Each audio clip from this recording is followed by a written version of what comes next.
Hello guys, இன்னைக்கு நம்ம பார்க்க போறது டேண்டடன் எபிசோட் 6 தான். ஸோ மறக்காம கீழே ஒரே ஒரு லைக்கை போட்டுருங்க. அதே மாதிரி சேனலுக்கு இப்பதான் வரீங்களா, சப்ஸ்கிரைப் பண்ணிக்கோங்க. சரி வாங்க, நம்ம டைம் வேஸ்ட் பண்ணாம எப்பிக்குள்ள போகலாம். எப்பிக்குள்ள ஸ்டார்டிங்லயே அங்க டர்போ கிரானி சொல்லுது, உன்னோட அந்த பால் அது மேல என்னோட ஸ்பிரிச்சுவல் எனர்ஜியோட கவர் அப்படியே ஏறி இருக்கு. அதனால இப்போ அது ஒரு மாதிரி கோல்டு கலர்ல மினுமினுக்கும். அது ஒரு 5 சென்டிமீட்டர் இருக்கும். ஆனா இவங்க எவ்வளவுதான் தேடி பார்த்தாலும் அங்க அந்த கோல்டன் கலர் பாலை அவங்களால கண்டே பிடிக்க முடியல. நீ என்ன சொல்ற, நாங்க எவ்வளவோ தேடி பார்த்தோம், இருந்தாலும் எங்களுக்கு கிடைக்கவே இல்ல. ஆமா, நீ என்ன விளாடுறியா என்ன? அத்தனோண்டு பொருளை எங்களால எப்படி தேடி கண்டுபிடிக்க முடியும்? ஓ, அப்போனா நீங்க எல்லா இடத்துலயும் தேடிட்டீங்க. அப்போனா இதுக்கு ஒரே ஒரு அர்த்தம் தான் இருக்கு, அந்த பால் அதை இப்போ யாரோ ஒருத்தங்க தூக்கிட்டாங்கன்னு நினைக்கிறேன். ஏன்னா அந்த பால்ஸுக்குள்ள இப்போ லைஃப் எனர்ஜி எல்லாம் ரொம்ப அதிகமா இருக்கு. அதனால பேயும் சரி ஸ்பிரிட்டும் சரி அதுங்க ரெண்டுமே அட்ராக்ட் ஆகும். அதுங்களுக்குள்ள ஒரு நம்பிக்கையும் இருக்கு. இந்த மாதிரி ஒரு விஷயத்தை அதுங்க கலெக்ட் பண்ணா அதுங்களால திரும்ப உயிரோட வர முடியுமா? அதனாலதான் ஹியூமன்ஸை இதுங்க அட்ராக்ட் பண்ண ஆரம்பிக்குது. ஏன்னா அப்பதான் பயமுத்தி அவங்களோட லைஃப் எனர்ஜியை திருட முடியும்ல. அப்போ நீ என்ன சொல்ற, இது சரியா படல எனக்கு. இப்போ அது இங்க இல்லைன்னா யாரு கிட்ட இருக்கும்? ஓ அப்படியா, அப்போனா எனக்கு எந்த விதமான கவலையும் இல்ல. அங்க இதை கேட்டோன்னே அவங்க ரெண்டு பேரும் இன்னமும் கடுப்பாய் டர்போ கிரானியை பயங்கரமா அடிக்க ஆரம்பிக்கிறாங்க. நீங்க எவ்வளவு பண்ணிருக்கீங்க, இதெல்லாம் நான் ஒன்னும் மறக்க மாட்டேன். அங்க மோமோ சொல்றா, ஏய் உட்காருன், நம்ம இப்போ வீட்டுக்கு போகலாம். கிராண்ட்மா கிட்ட ஏதாச்சும் கேட்டு பார்க்கலாம், அவங்களால ஏதாச்சும் உதவி பண்ண முடியுமான்னு பார்க்கலாம். அங்க வீட்டுக்கு வராங்களா, கிராண்ட்மாவும் கேக்குறாங்க, என்ன கிடைச்சதா? இல்ல. அப்போ உங்களுக்கு க்ளூ கிடைக்கலனா இப்போ நம்மளாலேயே எதுவும் பண்ண முடியாது.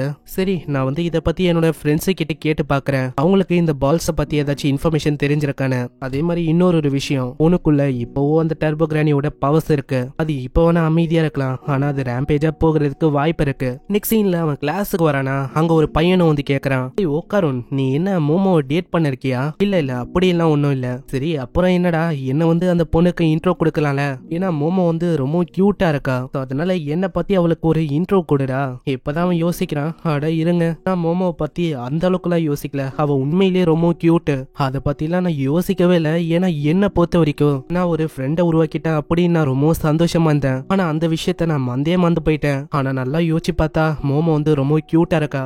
அட இருங்க, நான் என்ன யோசனை இருக்கேன், அவ என்னோட ஃப்ரெண்டு, அவளை பத்தி நான் இப்படி எல்லாம் யோசிக்க கூடாது. அங்க அந்த பையனும் கேக்குறான், ஆமா என்னடா நீ மோமோ கூட படுத்திருக்கியா? நான் நிறையவே ரூமர்ஸ் எல்லாம் கேள்விப்பட்டேன், அவளை மயக்கிறது ரொம்ப ஈஸியான விஷயமா? அங்க இதெல்லாம் கேட்டோன்னே அவன் கேக்குறான், ஆமா இத பத்தி எல்லாம் உங்களுக்கு யாரு சொன்னா? அட இதெல்லாம் யாருக்கு தெரியும், ஆனா இந்த விஷயம் எல்லாம் உண்மைதான். சரி என்ன பண்ணிருக்க, மோமோக்கு எனக்கு ஒரு இன்ட்ரோ கொடு. அட நான் கேட்டேன், அதாவது இது யாரு சொன்னா உங்ககிட்ட? உனக்கு என்ன வேணும்? நீ என்கிட்ட அடி வாங்கணும் அப்படின்னு ஆசைப்படுறியா? அங்க திடீர்னு அவனோட டர்போ கிரானி பவர் ஆக்டிவேட் ஆகுதா? அங்க முறைச்சிங்கனே அவன் கேக்குறான், மரியாதையை சொல்லு, இதெல்லாம் யாரு உனக்கு சொன்னா? மோமோ அப்படிப்பட்டவே இல்ல. அதனால இந்த மாதிரி ரூமர்ஸ் எல்லாம் வெளியில பரப்புற வேலையை வச்சுக்காத, இல்லன்னா அவ்வளவுதான். இதெல்லாம் நான் ஒண்ணும் பண்ணல, இந்த விஷயம் எனக்கு நல்லாவே புரியுது. அதனால என்ன எதுவும் பண்ணாத, என்ன விட்டுரு. அங்க உட்காரணும். இதனால கம்மன் ஆயிட்டு அங்க போய் உட்காருவானா, அவன் பேகுக்குள்ள இருந்து அந்த டர்போ கிரானி வெளியில வரும். இதை பார்த்தா அவன் ரொம்ப ஷாக் ஆயிட்டு அங்கல இருந்து வெளியில வரான். ஏன்னா இதை ஒண்டி மத்தவங்க பார்த்துட்டா இது ஒரு மிகப்பெரிய பிரச்சனையா மாறும். அங்க தனியா ஒரு ஏரியாக்கு அங்க டர்போ கிரானி கிட்ட கேக்குறான், ஆமா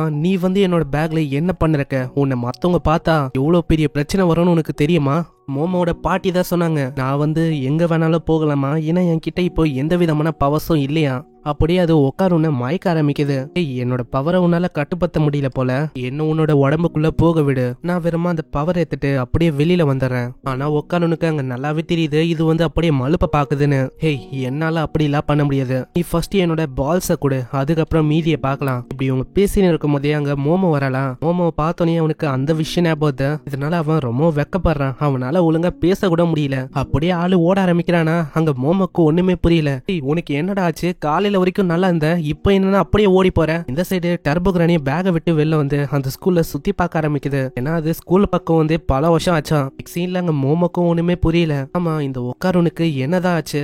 ஏன்னா அவன் திடீர்னு என்ன அவாய்ட் பண்றான், அது கூட எனக்கு பிரச்சனை இல்ல. இத்தனைக்கும் அவன் என்னோட பாய் ஃப்ரெண்டே இல்ல, இருந்தாலும் எனக்கு ரொம்ப கோவம் வருது. அங்க சைட்லயே அவங்களோட ஃப்ரெண்ட்ஸும் சொல்றாங்க, ஹேய் உனக்கு தெரியுமா உட்காருன் அவன் உண்மையிலேயே ஒரு நல்ல பையன். ஏன்னா அவனுக்கும் அங்க கிளாஸ் பசங்களுக்கும் சண்டை ஆச்சான். அதுவும் எதுக்கு, உன்னை பத்தி யாரோ ஒருத்தங்க தப்பா ரூமரை பரப்புறாங்களா? இதெல்லாம் கேட்டுதான் நம்ம உட்காருன்னு உனக்காக ரொம்ப கோவமானா தெரியுமா? இந்த சைடு அந்த ஐரா அந்த பொண்ணை காட்டுறாங்க. அவ போகும்போதே சொல்றா, நான் இவ்வளவு பியூட்டிஃபுல்லா இருக்கேன், ஏன்னா நான் சும்மா இந்த சைடு நடந்து போனாலே போதும், எல்லாரோட பார்வையும் அப்படி ஏன் மேலதான் இருக்கு. நான் வெறுமா பியூட்டிஃபுல் ஒண்டி இல்ல, நான் சும்மா இவங்களை பார்த்தாலே போதும். இங்க இருக்க பைத்தியக்காரங்களா என்ன தெரியுமா யோசிப்பாங்க, இந்த மாதிரி ஒரு பொண்ணுக்கு இவங்களை பிடிச்சிருக்கு அப்படின்னு யோசிப்பாங்க. இதனால இவங்க அவங்களுக்கும் நிறையவே வாய்ப்பு கிடைக்குது. அதாவது இவங்களோட வாழ்க்கையை நல்லா வாழ்றதுக்கு. நான் வந்து எப்படிப்பட்ட பொண்ணுன்னு உங்களுக்கு தெரியுதுல. நான் ரொம்ப அழகானவ, அதே மாதிரி நான் எல்லாரும் பார்த்தும் இறக்கப்படுவேன். ஆனா ஒரே ஒரு விஷயம் இன்னமும் நிறைவேறல. நான் தான் மோமோ பத்தி நிறையவே தப்பான ரூமர்ஸ பரப்புனேன். ஆனா இன்னமும் அதெல்லாம் சரியாவே பரவல. இதனால நான் வந்து ரொம்ப கோவமா இருக்கேன். ஏன்னா என்னால அதை பார்க்க முடிஞ்சது. அந்த மோமோ அந்த பொண்ணு தான் அந்த பெரிய தட்டை என் மண்டையிலேயே போட்டா. ஏன்னா அதை என்னால உணர முடிஞ்சது. நான் பார்க்கும் போது அவ பின்னாடியே ஒரு டெவிலோட விங்ஸையும் நான் பார்த்தேன். என்னால இந்த மாதிரி விஷயத்த பார்க்க முடியுதுன்னா இதுக்கு என்ன அர்த்தம்? என்ன மேல இருக்கவங்களே தேர்ந்தெடுத்திருக்காங்க. எனக்கு வந்து நல்லாவே தெரியும் இந்த மாதிரி விஷயம்லாம் எனக்கு ஏற்படும்னு. ஏன்னா நான் ரொம்ப அழகா இருக்கேன். இதுக்கு ஒரு ப்ரூஃபும் என் கிட்ட இருக்கு. நான் வானத்துல இருந்து ஒரு விஷயம் இது என்னோட கையில வந்து விழுந்தது. இதுக்கு என்ன அர்த்தம்? அதாவது இதுக்கு ஒரே ஒரு அர்த்தம் தான் இருக்கு. நான் தான் இந்த உலகத்தை டெவில்ஸ் கிட்ட இருந்து காப்பாத்தணும். சீன் அப்படியே பாஸ்டுக்கு போது டர்போ கிரானி பாட்டியோட வலையில விழுந்து இறந்து போயிருக்கும்ல. அந்த டைம்ல ஒரு பால் இவ பக்கம் வந்திருக்கும். அதை தொட்டக்கு அப்புறம் தான் இவளுக்கு இந்த மாதிரி பவர்ஸ் கிடைச்சிருக்கும். இந்த ஈவலான விஷயத்தெல்லாம் பாக்குற மாதிரி. நெக்ஸ்ட் சீன்ல ஆயிரா சில பல விஷயத்த அவளோட ஃப்ரெண்ட்ஸ் கிட்ட சொல்லி அங்க கொண்டு வர சொல்லியிருக்கா. அவங்களுக்கு ஒண்ணுமே புரியல. நான் அவங்க சொன்ன விஷயம் எல்லாத்தையும் கொண்டு வந்துட்டாங்க. ஏய் நீங்க வந்து கொண்டு வந்துட்டீங்க, அவ்வளவுதான், நம்ம போகலாம். அதாவது நான் தான் இந்த உலகத்தை காப்பாத்த போறேன். நான் தான் அந்த சூசன் ஒன். எனக்கு வந்து நீ சொல்றதுல நம்பிக்கை இருக்கு. நீ வந்து என்னோட ஃப்ரெண்டு. ஆனா கொஞ்ச நாளாவே நீ கொஞ்சம் வித்தியாசமா தான் இருக்க. அதே மாதிரி இப்ப பண்ற விஷயம் அதுவும் கொஞ்சம் ரொம்ப வித்தியாசமா தான் இருக்கு. ஆனா அதுக்குள்ளேயே ஆயிராவும் சொல்றான், ஹேய் நீங்க வந்து அங்க பாருங்க, அங்க ரெட் கலர்ல துணியோட ஒரு வித்தியாசமான ஒரு பொம்பளை இருக்கு. ஆனா எவ்வளவுதான் அவங்களோட ஃப்ரெண்ட்ஸ் பார்த்தாலும் அவங்களோட ஃப்ரெண்ட்ஸுக்கு அங்க எதுவுமே தெரியல. இது கண்டிப்பா மோமோட வேலையா தான் இருக்கும். நம்ம சீக்கிரமா ஒளியணும். அங்க திடீர்னு 2 பசங்க வராங்களா, அவங்க கிட்ட அப்படியே நடிக்க ஆரம்பிக்கிறா. இது எல்லாத்தையுமே சைடா நின்னு அந்த டர்போ கிரானிய பாத்துன்னு இருக்கு. நெக்ஸ்ட் சீன்ல அவங்க சாப்பிட்டு இருக்கும் போதே அங்க மோமோ கேக்குறான், ஆமா எதுக்கு என் பக்கம் பார்க்க மாட்டேற, எதுக்கு என்ன இக்னோர் பண்ற, என் பக்கம் பாரு. இல்ல அப்படி எல்லாம் ஒண்ணும் இல்ல, இந்த டர்போ கிரானிங்ல இருந்து ஓடக்கூடாது அப்படின்னு நினைச்சேன். அதனால தான் நான் இந்த சைடு பாத்துன்னு இருக்கேன். நீ வந்து என்ன வேணா பண்ணு, என்ன நீ என்னதான் பாத்துன்னு இருந்தாலும் என்ன வந்து உன்னால தடுக்க முடியாது. ஏய் டர்போ கிரானி, நீ வந்து ஸ்கூல்ல என்ன பண்ணிருக்க? நான் எதுக்கு உன்கிட்ட பேசணும்? ஏன்னா நீ தோத்து போயிட்ட.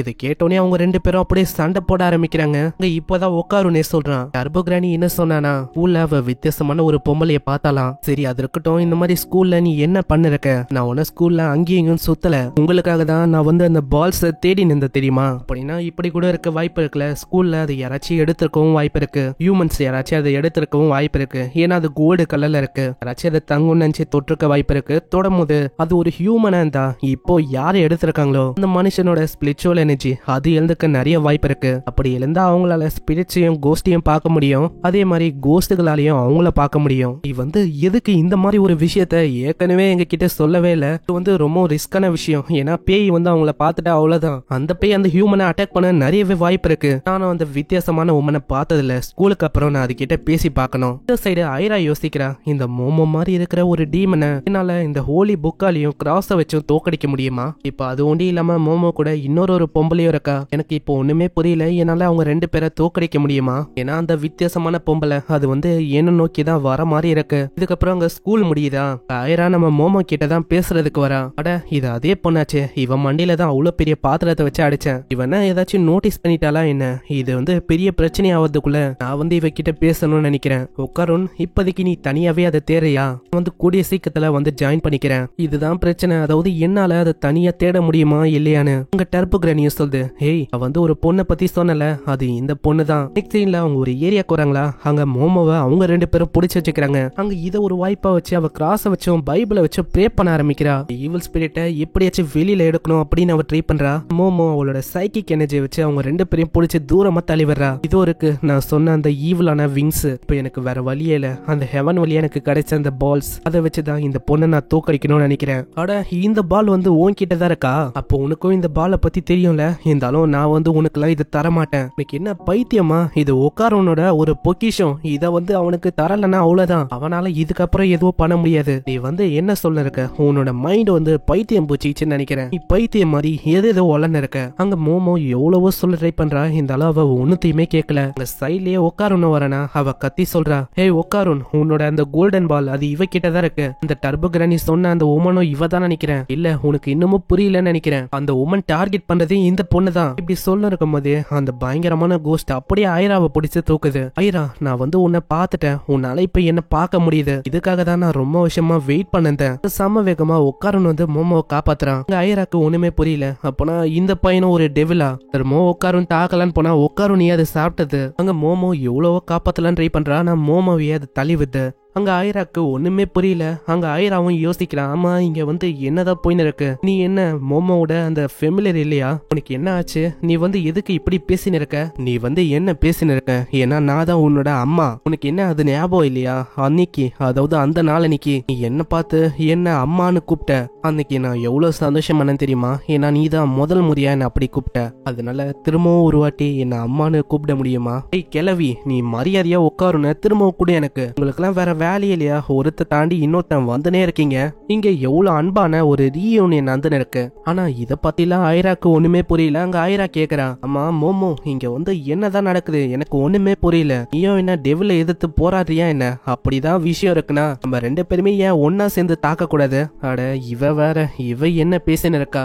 சைடு அங்க டர்போ கிரானிய சொல்லுது, நல்ல வேலை நான் வந்து தப்பிச்சிட்டேன், இல்லனா என்னோட நிலைமை என்ன ஆயிருக்கும், இந்த பேய் இது வந்து ஆக்ரோபேட்டிக் சில்கி அப்படின்னு ஒரு பேய் ஆயுது, இதுக்கு சொல்ல போனா ரெட் கலர்ல இருக்க துணினா அவ்வளவு பிடிக்குமா, ஆனா இந்த மாதிரி சின்ன சின்ன பேய்ங்க மேலலாம் எனக்கு சுத்தமா இன்ட்ரெஸ்ட் இல்ல. அங்க ஐராவும் சொல்றா, நான் தான் கடவுளால தேர்ந்தெடுக்கப்பட்ட ஒரு பொண்ணு, எனக்கு கடவுளே தேர்ந்தெடுத்திருக்காங்க, ஏன்னா நான் ரொம்ப அழகா இருக்கேன், அதனால உன்ன மாதிரி இருக்கிற மாஸ்டர் எல்லாத்தையுமே என்னால தோக்கடிக்க முடியும். நீ என்ன சொன்ன மாஸ்டரா, இதை கேட்டோன்னே அது ரொம்ப கோவமாய் அந்த பொண்ணு அப்படியே முழுங்கிது. ஏய் நீ வந்து என்ன பண்ண இருக்க, இந்த மாதிரி மனுஷங்க உங்க ஒண்ணும் உன்னோட சாப்பாடு இல்ல, எல்லாத்துக்கும் காரணம் நீதான், உன்னாலதான் என்னோட ஐரா இப்படி மாறிட்டா. அங்க மோமோவை அது தாக்கலன்னு தான் அங்க மோமோவும் கத்துறா, ஏ டர்போ கிரானி எனக்கு ஹெல்ப் பண்ணு, இப்போ நான் தான் ஏதாச்சும் ஒண்ணு பண்ணணும், என்னோட கையை எப்படியாச்சும் ரிலீஸ் பண்ண பாரு, என்ன பண்றது நானும் அதுக்கு தானே ட்ரை பண்றேன், என்னால ஒண்ணுமே பண்ண முடியல, எல்லா தப்பும் உங்களோட தப்பு தான், என் கிட்ட ஒண்டி என்னோட பவர்ஸ் இருந்தா இப்போதைக்கு எவ்வளவு பெரிய பிரச்சனை வந்திருக்குமா, இப்போ என்னால எதுவுமே பண்ண முடியாது. சில்கி அப்படியே அவளோட முடிய வச்சு நம்ம மோமோ பிடிச்சு தூக்க ஆரம்பிக்கிறா.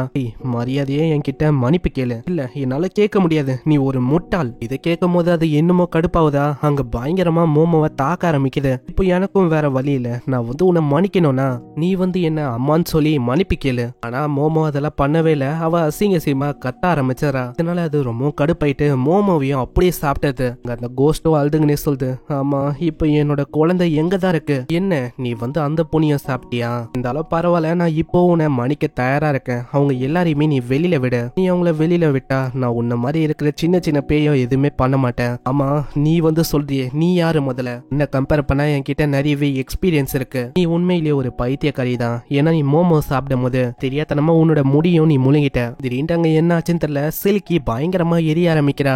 பூனே நீ வந்து என்ன பண்ண, இதுக்கு முன்னாடி ஃபர்ஸ்டா ஒரு பொண்ணை நீ சாப்பிட்டல, அவகிட்ட ஒரு கிராஸ் இருந்திருக்கும், இது ஒன்னும் கிராஸ் இல்ல, உண்மையிலேயே அது ஒரு லைட்டர், மோமோ அதை யூஸ் பண்ணி தான் உன்னோட முடிய அப்படி எரிச்சிட்டா, உன்னோட வயித்துல எரியற மாதிரி எதுவுமே இல்ல, ஆனா நீ தெரியாதனமா உன்னோட முடிய சாப்பிட்டனால இப்போ அது பயங்கரமா பத்தி நெறியுது, இது எல்லாமே நடக்கிறதுக்கு காரணம் நான் வந்து இங்க இருக்கேன். சில்கி எல்லாரையுமே வெளியில துப்பி விட அங்க எல்லாருமே வெளியில வந்து விழுறாங்க, எல்லாருமே சில்கி கூட சண்டை போடலாம் ரெடியா வராங்க.